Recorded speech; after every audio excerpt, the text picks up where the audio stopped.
kekayaan di atas rata-rata, maka value-nya kekayaan.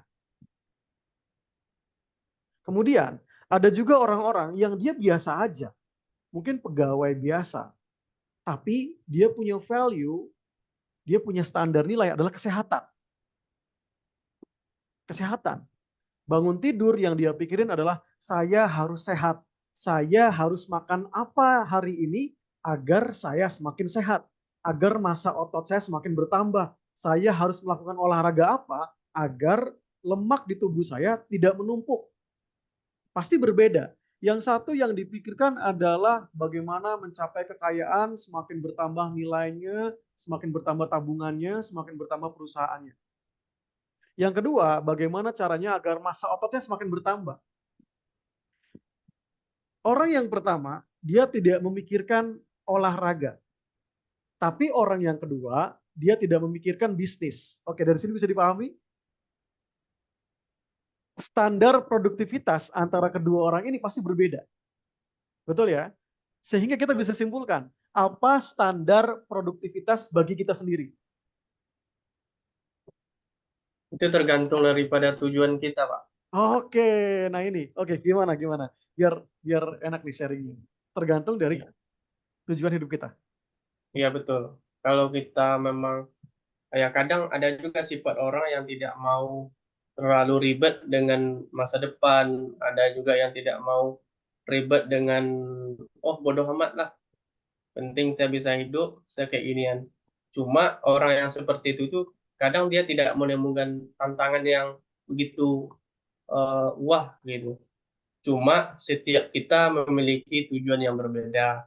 Semuanya bagus, ada yang ingin tenang saja, ada yang menikmati hidup, ada juga yang punya misi yang besar. Ya, kalau setiap yang misi yang besar tentu diikuti dengan usaha yang besar. Kalau kita ingin memiliki kekayaan, tentu kita harus bekerja, ada kerja keras, ada juga kerja cerdas. Mulai dari bangun tidur, kita sudah planning, apa sih langkah-langkah kita mencapai kekayaan. Begitu juga dengan kesehatan.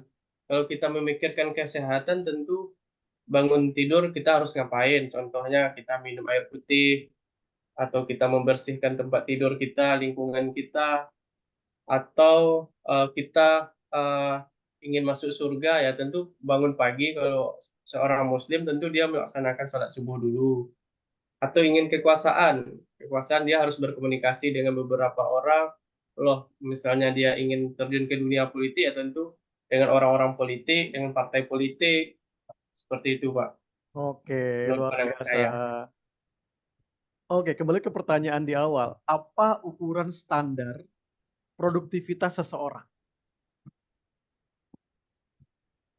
Kalau untuk mengukur produktivitas standar seseorang itu, kalau menurut saya kembali kepada eh, tujuan dan pencapaian kita sendiri, Pak. Oke, Menurut saya. betul ya. Berarti kembali ke value diri masing-masing ya. Betul. Baik. Nah, begini misalnya. Ada dua orang yang bekerja dalam satu perusahaan yang sama. Di divisi yang sama. Misalnya marketing.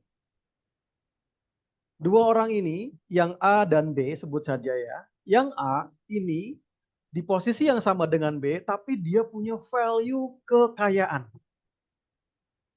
Dia punya value, dia punya target, dia harus mencapai itu, dia sangat berambisi untuk mengejar target. Karena dia tahu di balik marketingnya, di balik target yang dia capai, ada bonus yang besar. Tapi yang kedua, dia punya value kesenangan. Yang penting dia lakuin hal yang senang. Mau target tercapai apa enggak, bodo amat. Yang penting dia senang. Tapi kedua orang ini punya standar produktivitas dari perusahaan mereka bekerja. Misalnya, mereka adalah sales mobil di perusahaan otomotif atau di perusahaan penjualan mobil. Dalam satu bulan harus menjual 5. Berarti mereka dikatakan produktif ketika mereka berhasil menjual 5. Betul ya? Baik yang A maupun B, mereka akan sama-sama produktif ketika mereka mencapai minimal menjual 5 mobil di perusahaan itu. Berarti standar produktivitas yang disandarkan pada mereka adalah 5 mobil yang terjual. Tapi si A ini karena value-nya kekayaan, dia semangat sekali. Semangat sekali value-nya. Semangat sekali bekerjanya. Si B karena value-nya kesenangan, akhirnya kerjanya ngasal-asalan. Yang penting dia seneng, yang penting dia ketemu klien, dia nggak seneng ya udah tinggalin. Karena value-nya adalah kesenangan. Value-nya adalah dia merasa senang bekerja, kalau nggak senang ya udah. Ada perbedaan tidak antara kinerja dua orang ini, Pak? Ya pasti ada, Pak. Pasti ada. Betul ya, pasti ada ya. Ya pasti ada, Pak. Pasti ada. Apa yang membedakan? Kalau dilihat itu Coach, kayaknya adalah standar Cek, prioritas cek. mereka dari berdua orang itu. Kalau misalnya yang pertama skala prioritasnya adalah kekayaan, sedangkan yang kedua adalah skala prioritas mereka itu adalah kebahagiaan. Jadi skala prioritas itulah yang membedakan dari dua orang itu. Jadi yang membedakan standar value yang dari dua orang itu yang bisa saya simpulkan itu adalah dari skala prioritas mereka, Coach. Yes, betul banget. Dari skala prioritas, aktivitas yang mereka prioritaskan per harinya atau di rutinitasnya ya. Oke, berarti Ya, Coach. kedua orang ini memiliki value yang berbeda dan pasti memiliki visi jangka panjang yang berbeda. Meskipun jangka pendeknya sama, yaitu bagaimana rutinitas bulanannya atau bahkan rutinitas hariannya mereka sama. Mereka bertemu klien, mereka buat database segala macam, mereka menghubungi itu sampai akhirnya closing. Karena sama, yang membedakan adalah bagaimana value jangka panjangnya.